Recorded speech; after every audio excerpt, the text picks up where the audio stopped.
Okay, thank you. So I'm going to share with you a case study which shows how the Strategy and Market Shaker AI volumetric model unlocked the potential of a new innovation for Law Coffee in France.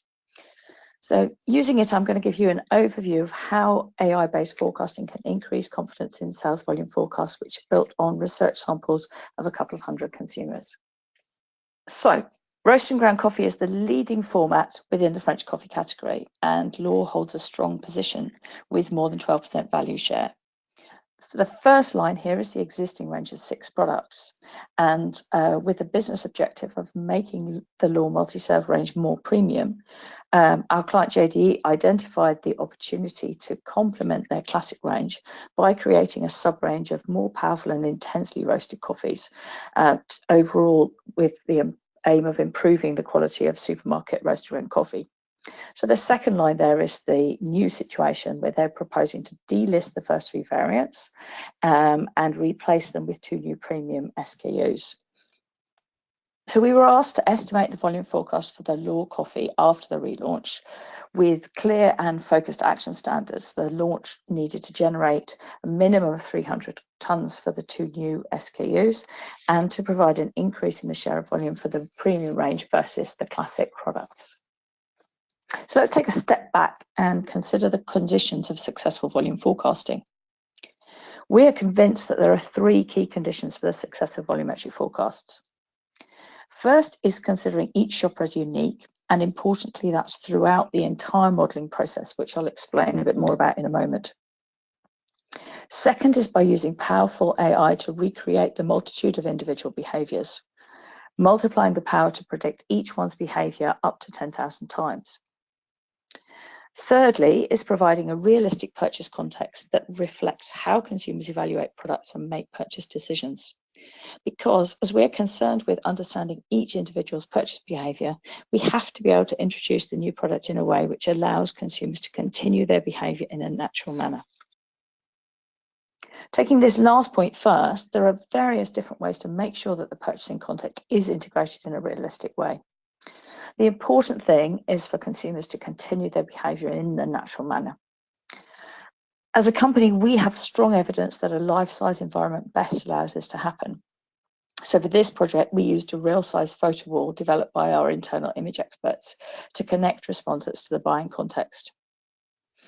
Our research approach measures the attractiveness of the innovation in situ and goes further than the traditional measures of both purchase rate and purchase intention in order to identify potential. Now, taking the point about the importance of individual modelling. Each consumer has their own habits of purchase and consumption, and on top of that, their response to innovation is also influenced by external factors, by their media exposure and reaction to it, their sensitivity, promotion, etc., to all the actions and marketing activities around the launch. It's important to reflect the fact that all buyers contribute both to the overall performance of the roast and ground coffee category and, even more critically, to the sales potential of the new Law range. For example, heavy buyers are often of greater interest to marketers, yet every light buyer contributes, and multiple light buyers contribute significantly.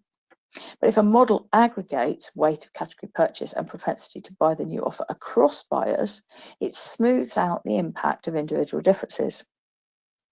With our Market Shaker model, we keep all this information at an individual level to preserve the richness of different consumer profiles. So rather than considering an average of individual responses at a given point in time, our model incorporates individual to individual information throughout the sales forecast process. And that's the keystone of the approach, that fully integrated micro-modelling that connects all of the factors influencing purchase and performance of an innovation. As everyone reacts and behaves individually, it's clearly going to be a challenge to cover the diversity of the French roast and ground coffee market, which has about 17 million households, with only the 200 people that we interview.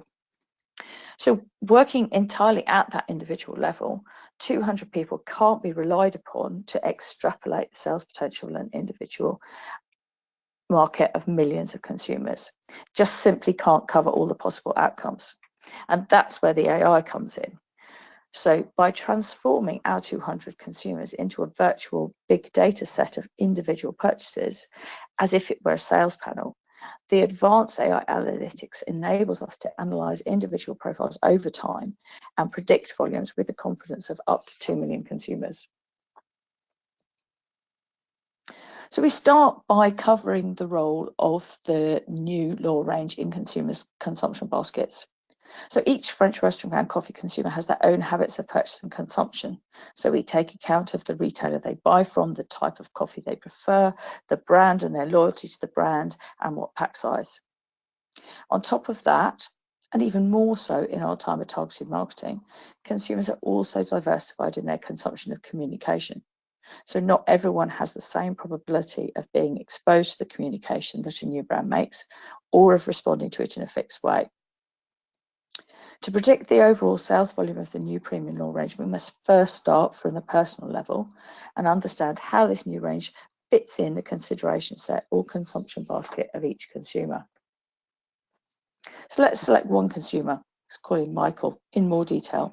He's a fairly typical consumer of the category. He's buying a couple of packets of ground coffee per month. If the innovation was available where he usually does his shopping, he'd have a high probability, say 70%, of buying the new product. Note that this percentage of 70% is not an intention to buy. It's a probability that summarizes both the probability that the new coffee will be considered by Michael and what part of his shopping cart he's going to dedicate to that new product. So taking Michael, the model starts by predicting his purchases of roast and ground coffee in the overall category, so not including the innovation. These are the red baskets along the top, with time being the horizontal axis. The model defines his frequency of consumption from what Michael himself reports, calibrated in accordance with market data for frequency obtained from consumer panel data and the seasonality of the category. So while we saw Michael as an average regular consumer of this type of product, nevertheless, he buys more at some times and less at others. Of course, JDE had a launch plan for the range extension with a strong distribution build accompanied by both mainstream and digital communication. They have asked us to adapt it a bit to respect the confidentiality of the project, so it isn't exactly as it's shown here. So knowing the probability of Michael buying the new law range, which was assigned following the consumer test, the model takes into account all the external factors that influence this probability in each period. For example, in June, the product is present in 55% of grocery retailers, but it's not where Michael shops, so he's not able to buy it. A few months later, the product is stocked and he's seen a TV ad about the new offer. So this communication has made him aware of the new product. So when he finds it in store, he buys it, it enters his shopping cart. To simplify the example, we've shown the marketing plan in 4 weekly periods, but the model actually projects the acts of possible purchase that our consumer is making every week. From week to week, the model considers the usual purchase frequency, the average availability of the product in store, the marketing activity in progress since the previous period, and including the effect of advertising carryover from previous periods. So the model evaluates the probability of each factor influencing the volume of the new law that Michael will buy on each occasion from launch, and includes a likelihood of disrupting his usual buying pattern and taking account of the impact of each purchase previously predicted. Then, from our real Michael, the model populates many virtual Michaels. All of these virtual Michaels are also going about their virtual lives this week, next week, the week after. They all start with the same level of buying power, the same buying frequency, the same buying weight, the same basket as the real Michael. Each virtual Michael also encounters the life of the innovation, and their behaviour evolves in response to advertising and promotions. So here we see the variations the model predicts for virtual Michaels 1 and 2. They respond differently to the stimuli and can buy at different times and with different shares of baskets. There can be up to 10,000 virtual twins created around Michael. The number depends on the complexity of the market and the complexity of the marketing activities.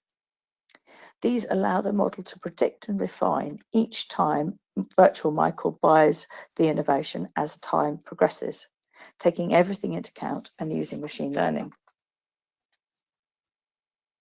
And what the model does for Michael, it does for Emily, duplicating Emily into multitudes of virtual twins, and likewise for Jeff, and for each of the 200 consumers interviewed as part of the research.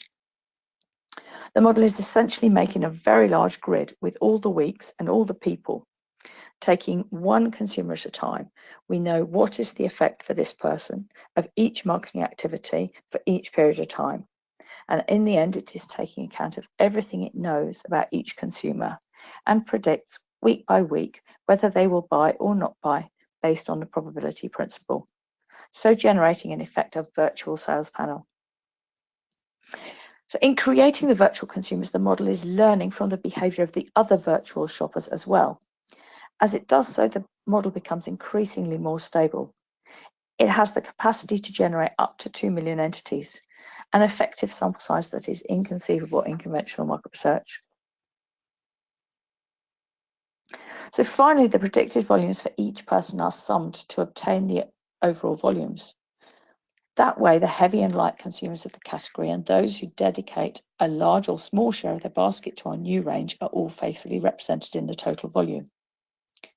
Since the model knows which activity has created what response for each person, we can also predict which sales can be attributed to distribution, to advertising, promotional activity, etc., which also gives great opportunities to evaluate the potential of alternative marketing plans. So finally, to the volume forecasts. The model is first aligned to existing sales, and the current law range sells 1,283 tonnes. So switching out the 3 SKUs for the two new products shows a net increase of 12.6%. Because the model projects performance period by period, it allows us to understand how the volumes of the range are built. So shown in grey are the baseline volumes with sales from weighted distribution and discovery in store, and volumes related to the media plan are in pink, and the investment itself is shown by the thin red bars. So the model provides sales potential of each of the SKUs in the Law Premium range, and in particular the 2 new sub-range varieties. With 428 tonnes for the range of 2, the action standard of 300 tonnes has been far exceeded. And 20% of the sales are coming from consumers trading up from the classic range, so the brand will increase its share of the premium segment of the market. The model also allows us to calculate the ROI of the advertising campaign. So thanks to AI's enhanced understanding of consumers' behaviour, JDE had the confidence of thousands upon thousands of virtual consumers behind the launch of their innovation. The torrefaction range is now on the market, and our client commented that while she's been working with Strategia for several years and she always controls the forecast post-launch, she said that our forecast is, in this case, is the most reliable that she ever saw. Our AI model has been several years in the making. It was developed on from a recognised and reliable legacy model, and we migrated to the AI model during 2015 when we ran the 2 models in parallel. The confidence of the market shaker model is between 92 and 95%, and the key elements that underpin that reliability, as we've seen, are the powerful AI-based modelling that recreates the multitude of individual behaviours, the benefit of considering each buyer as unique throughout the entire modelling process, and not forgetting the core research principles that make sure consumer behaviour is accurately reflected in a realistic shopping situation. Thank you. Thank you, Jackie. We've got one question in already. How does the model get more stable over time if the data is based on a single round of data collection? So that's the machine learning part where it plays games and plays scenarios out, and we've got, so first it does that against the current market situation where we've got the existing market data set, which so it learns and plays to recreate and predict that backwards in time, if you like, to match the current market situation, and then it repeats those gaming activities going forward over the time post-launch for the new innovation. And would it be possible, I'm not sure the clients would like it because the forecast would change, but as the months go by, to put in more training data and therefore refine the model further? Yes, you could potentially do that. So you could, if you had, say, first 3 months data of what's happened post-launch for both the sales data and the marketing activities, you could put that in and refine again from there, with potentially revised marketing plans going forward. And could it be used to look at alternative marketing plans? So you'd say, okay, here is the forecast based on what you said. How would you like to change the marketing plan? And then we think the implications of that would be X, Y, or Z. Yes, definitely. That's something that we do as a regular part of the activity. We normally start with a couple of marketing plans, and then after the client's seen the outputs, they quite often revise a marketing plan and come back with something further, which we can work on again. Splendid. Okay, thank you, Jackie, so much. You're welcome. Thank you.